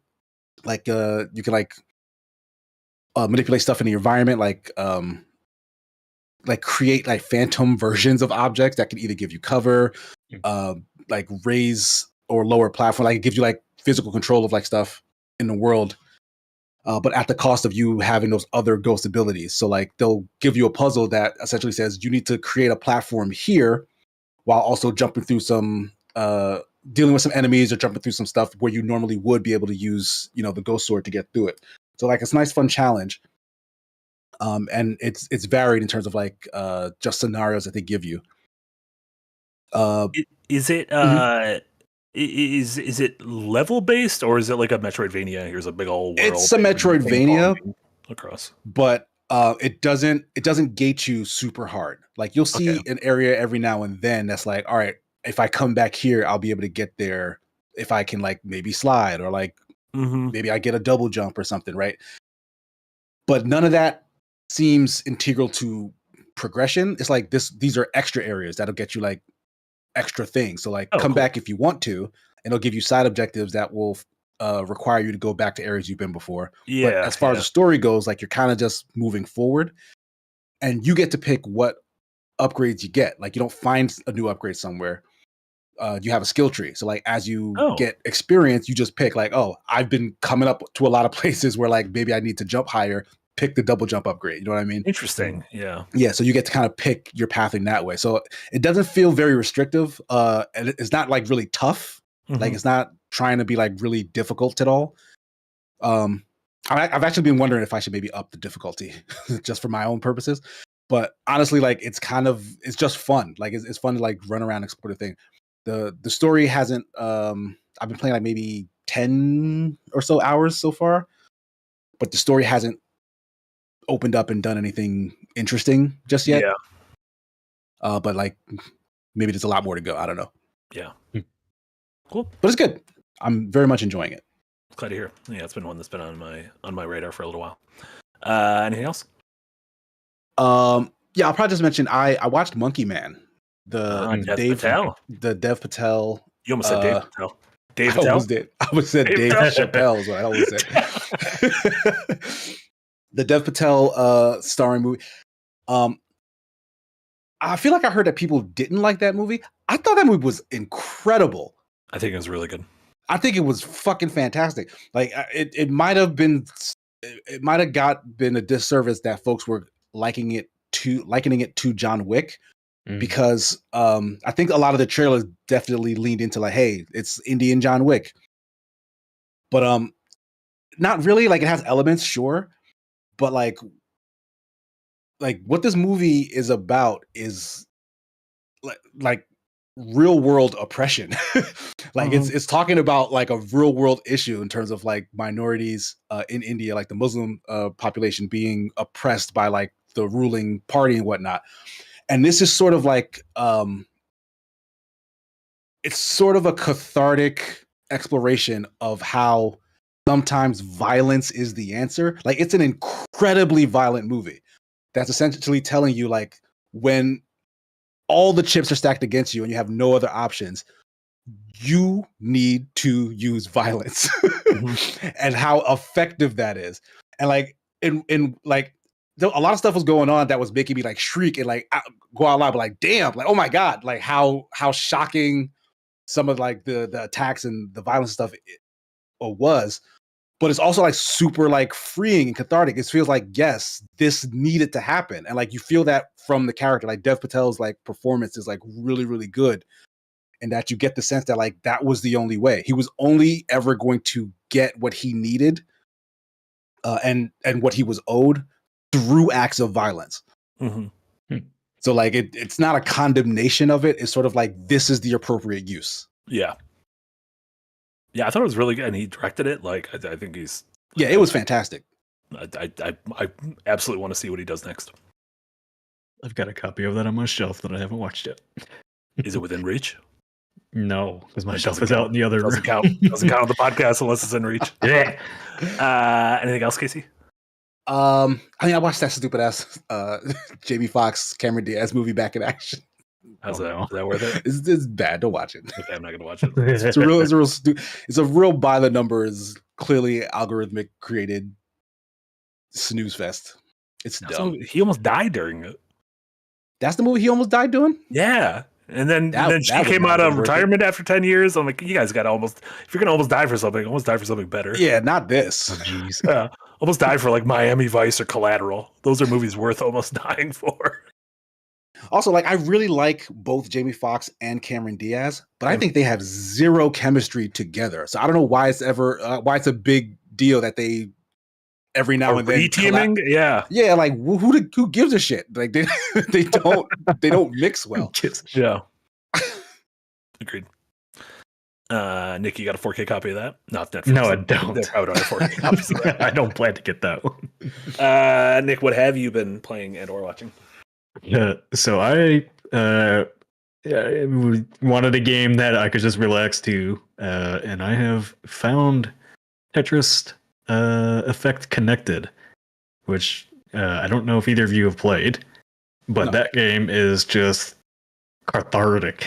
You've been playing in That's VR, the super non-VR. psychedelic. No, I've not been playing VR. Yeah, it's like psychedelic Tetris. So basically, I mean, it's Tetris with was from the developers are Resogun, yes. Oh, Rez Mizuguchi. Rez. Yeah, Mizuguchi-san who did Rez. Yeah, It's so- in Child. It's got this very addictive loop of playing Tetris, and as you go through the lines, the music continues to pick up in pace and become more active with a lot of visual effects and everything. Mhm. And it's just, I don't know. Yeah, I just loaded it up the other night and I was just zoned out playing this thing. Could not put it down. I don't know why I had like the inkling to play Tetris. I just did, and then I spent $40 on this thing, and it's like the best $40 I've spent this year so far. Damn, that's still $40. Yeah, I spent $40. Didn't that come out like 7 ages ago? like nearly 10 years ago at this point? Tetris is good. That's stupid. Tetris is genuinely good. Yeah, I kind of want to try that Tetris 99, but it's annoyingly only on Switch. There's also great Tetris. Wait, is the documentary the game? What was that game called? Yeah, Tetris Forever, I think. Tetris Forever. Yeah. Yeah, that one didn't have all the fancy lights, so I didn't go for that. No, that's more of like that's a Tetris museum, where this is like a Tetris like underground rave. Yeah. Speakeasy says, "Did you get it on PS5?" So here's why I'm stupid. It's on PlayStation Plus, so I downloaded it there and tried it there first. But then I wanted to be able to play it anywhere, so I bought it on Xbox. So now I have it on my Series S and X, wherever I go. I thought it was on Game Pass, but maybe that was a while ago. No, I don't remember it ever being on Game Pass. Maybe it was. I don't know. And then the other game I've been playing is Ninja Gaiden Black 2, or Ninja Gaiden nice. 2 Black. Too black. Yeah, it's weird. You want to say black too, but it's too black. Yeah. Yeah. That was a weird series. Yeah. I was trying to figure That was out a weird argument for Nick and I to get. Why did they do that? Well, because I don't know. it's Ninja Gaiden 2, the Black but then Edition. the Black Edition, right? But they Yeah. didn't call it Black Edition. Ninja Gaiden 2 Black. They just stopped. Man, Marty, you and I became very red from that. Yeah. No, I'm green. So I think I talked maybe it was last week. I talked that I had tried Ninja Gaiden, the original one, over the holiday break, and I just I wasn't really feeling it. Ninja Gaiden 2 I had loaded up and I really liked. So when we were watching the Xbox Direct and they're like, oh yeah, it's remastered. I was like, oh cool. Well, that's finally a good reason to play it. So I've been cruising through it and I really dig it. Like it's just a really solid action game. And I never got into the Ninja Gaiden series because I got a review copy of, I think it was when they redid Ninja Gaiden 3, because Ninja Gaiden 3 came out. It was super critically panned. Yeah, then they released, I think it was called Razor's Edge. That was a completely different version of the game that was better. Scott Hall's finishing move back in the day. The Razor's Edge. And I still, I didn't like 3 even after Razor's Edge came out either. But I feel like Ninja Gaiden 2, I know a lot of people have a lot of fond memories of Ninja Gaiden 1, but Ninja Gaiden 2 I think is the only one that's aged really well as far as action games go. I don't remember 2. I remember Black the first felt one, and then I remember all the remakes, because they did Sigma, then they did Black, and they did Sigma Black Platinum or whatever. They just kept doing the first one. At some point, I think 2, the fact that 2 existed just dropped on my brain. Yeah. But when they said Ninja Gaiden 2 Black, I was like, is this a sequel? No, it's a remake of the second game. Yeah. There's a second game? So what I will say is that the trailers maybe aren't as representative. So when you look at the trailers, it looks like a full-on remake, but I think it really is just a true Unreal 5 remaster, because the gameplay does not feel modernized, and the camera doesn't feel modernized and all that. Yeah, I don't think very much any of that stuff. I think it's just got a visual Yeah. So when you saw it, it looked like a full remake in the trailers, but it definitely doesn't play like a modernized remake of it. Yeah. So that surprised me a little bit, but yeah. Is it getting you more excited for Ninja Gaiden 4 later this year? I kind of. I mean, I'm still I like it. I'm not in love with it, and I've just never really been in love with Ninja Theory games. Or I mean, not Ninja Theory. Team Ninja games. Their combat always feels really floaty and not much impact to me. And I don't know. Ninja Gaiden 2 is it's really the combat's nice and fluid, but even blocking and all that, maybe I just haven't figured out the skill gap in it yet, but I don't know, it just doesn't feel as solid as more recent action games, obviously because it's not a remake. Yeah. I've never Casey, did you ever fuck with Dead or Alive, the fighting series? Back when I bought an Xbox, I think that was one of the first games I had on it, and I played a decent amount of Dead or Alive. So and it does feel like that. It's they took the fighting feel out of the 2D realm and just gave it to the one character and let him go wild. Yeah. So I get it. It does feel old, but I like it. I think it works. Yeah. Also, give it a try. Dream Beach Volleyball. That was the world's first Goonin simulator. Was it? Dead or Alive. That wasn't the first one. Tell me, give me an earlier Goonin. What was the earlier Goon game? The guy game? Was that before or after? I don't know. I remember seeing Dead or Alive those Game Informer magazines. Games. Oh, those were Goon. Oh games. Yeah, those were Goon out. Those were Goon outs. Yeah. Yeah. So I'm definitely gonna play through it and finish it. I like it enough to do that, but I'm not. I don't know. The Ninja Gaiden 4 trailer didn't do a whole lot to sell me, but that's mostly just because, like I said, I'm not, aside from Wo Long, I'm not a huge fan of Team Ninja's gameplay feel, even in Neo and stuff like that. Just I like heavier feeling combat, and there's this very light, fast paced stuff. Yeah. So are you not a DMC Bayonetta type? No. DMC, no, not really. Bayonetta, Bayonetta's like right in that middle ground for me. And Platinum Games, I think, always does like a really good job of having that kind of heavier feeling combat, but also very fast paced. So they're, yeah, maybe I'll like Ninja Gaiden 4 because they're attached to it in some regard. But did you play Rise of the Ronin? I have. They just announced it's coming to PC later in March, I think. Yeah, I've talked about Rise of the Ronin on here a few times. It's another game. I like it. I don't love it, and it also has the very annoying loot system of Nioh, and those loot systems make me not want to play the games. Yeah, they're pretty annoying. So bullshit. Yeah. It's just so much loot. Yeah, they did the same thing with the Final Fantasy Stranger of Paradise. That was I'm just like, you're giving me too much. There's too many things. I'm glossing over it all. Rise of the Ronin's like world is pretty not very interesting to explore. Yeah. So like if you really like Team Ninja's combat, you'll probably like Rise of the Ronin. Again, same thing. Same kind of like just weightless feeling to a lot of their combat that I don't care for. Do you think you're gonna stick with 2 Black? Yeah, I'm gonna finish that. And then I want to. You brought up Bayonetta. Bayonetta 3 is on my list to get through because I've played the first 2 back when I had COVID like 2 years ago. Yeah, that's a nice goonin time for you. Clothes is made of her hair. Awesome. And then I finished season 1 of Gangs of London. Very brutal show. My God, it's like, a lot of like crime drama shows, I guess these days feel very grounded in like their violence. I would say like Breaking Bad, for example, like when somebody dies, like 2 bullets or whatever, and it's not super dramatic, they're just dead. In Gangs of London, like the violence is very over the top, which is fun. So like sometimes dudes will get like shot up like with 50 bullets, and they still have a way to like, I'm gonna see you in the next life, kind of thing. That's that raid coaching tree.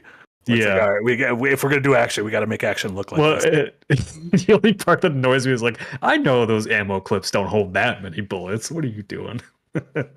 Just endless gunfire into buildings. Does that really bother you? It does bother me. Yeah, it makes it not feel immersive. This takes place in modern day, or this is like old yeah, modern day. Yeah. Okay. Yeah, like John Wick has to reload all the time. He gets 8 bullets and pulls another clip out, puts it back in, and keeps you Does immersed the rest in of the movie not feel unrealistic to you for this? No, not at all. No, when Baba Yaga, when he's like balancing knives on his fingers and just throwing them at people, totally realistic. No big deal there. I like when he kills Boban with a book in the library. That's realistic. Good. You've never tried that? Oh, I used to work at a library. Yeah, I killed a couple folks with it. Okay. Who doesn't kill somebody with a book in a library? But what I will say about Gangs of London, it's one of those shows that does not care how important of a character you are, and I like that. It's got the Game of Thrones feel. Like people die, and you're like, what the fuck just happened? What? And so, especially season 2, like season 2 starts, somebody dies in the very first episode. I'm like, wait, what?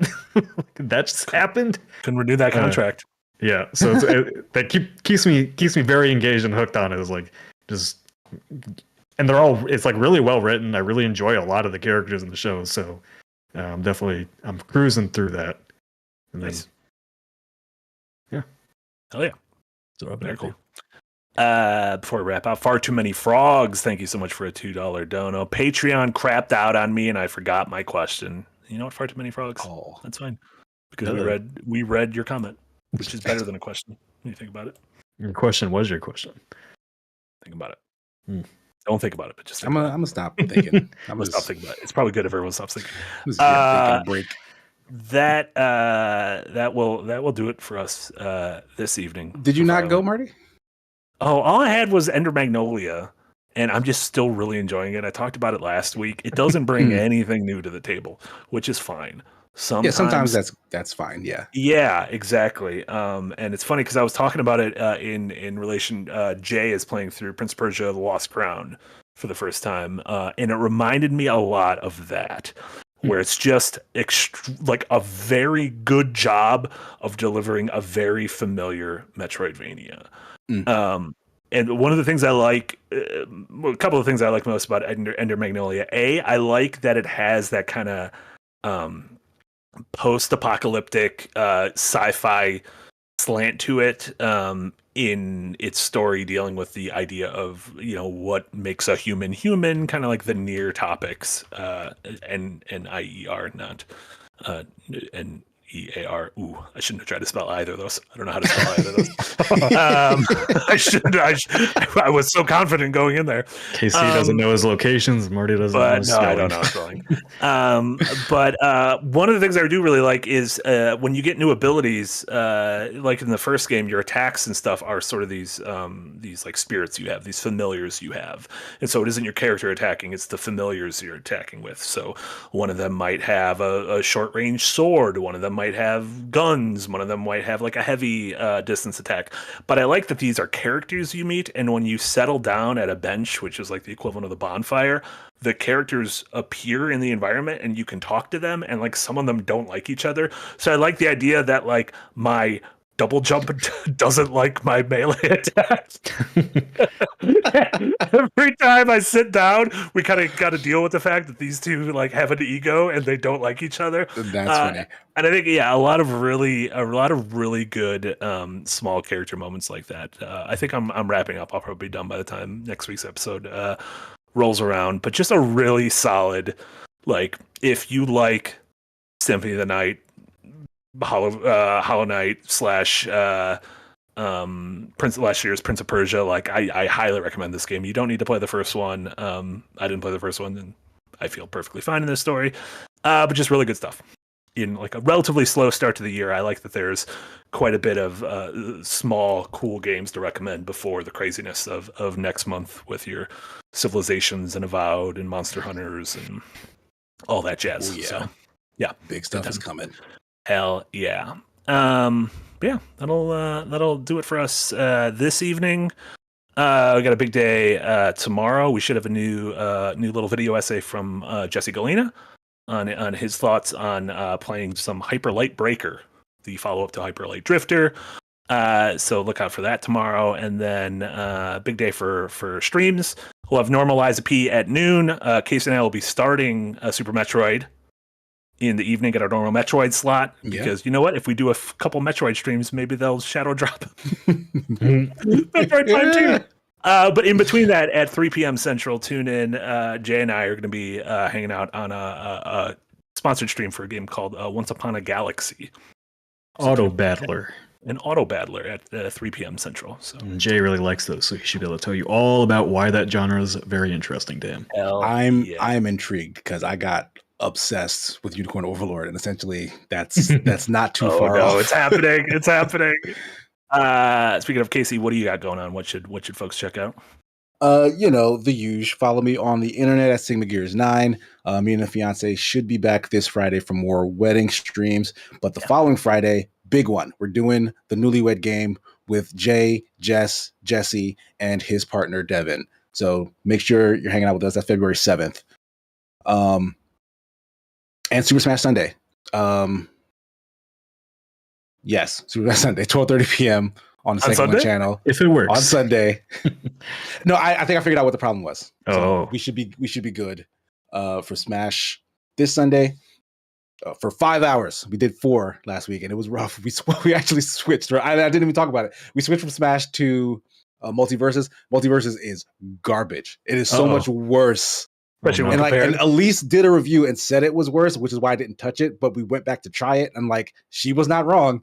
Yeah, fucked up that game somehow. It is so bad. Yeah, Don't touch Multiverses. Shit. But yeah, Smash on Sunday. hell yeah. Nick, you Uh, going back on Friday? Yeah, I got it all written up and recorded, and Eric's editing it now. Oh, yeah. I still have a new episode of Unpacked on Friday, talking about a few different subjects, figuring out better transitions, so that taking a lot of your feedback that you left. So thank you all for that. And then next week, I will be able to talk all about Kingdom Come Deliverance 2, finally. After I'm still not done with it. I've put over 50 hours into it now, and I'm still not even close to being done. So Kingdom keeps coming. I have not been that engaged with the game in a long time. Can't say that. That's a Bargo break. I don't care. I love it. I love it. I actually was always been, of the mind that you can't break embargo if what you say is positive. People have been breaking embargo all week on it, and Dan Vavra, the creative director, is just sharing. And he's like, "Love it." Just keep talking about it. That's why embargoes get busted. I didn't really break embargo. I love it so far. It's up to the preview. Does it shit the bed afterwards? Tune in to find out. Exactly. Find out. Hell yeah, that'll do it for us this evening. Thank you to everyone watching live on YouTube, anyone watching the VOD, listening on your podcast service of choice, and to all of our incredible patrons. Remember, at the $5 tier and above, not only are you supporting this entire Second Wind endeavor, which we fully appreciate, but you get cool shit like weekly columns from Darren and myself, like the ability to write into podcasts like this, and also the ability to get a exclusive video every month, like the 90-minute Yahtzee fucking breaking down the story of Kingdom Hearts, which is just nuts. Why did he do it? We don't know, but tune in and watch him suffer. So for Nick and Casey and Eric, this was Marty. This was Firelink episode number 52. Thank you all so much. Have a wonderful rest of your evenings, and we'll see y'all next time. Bye. Bye.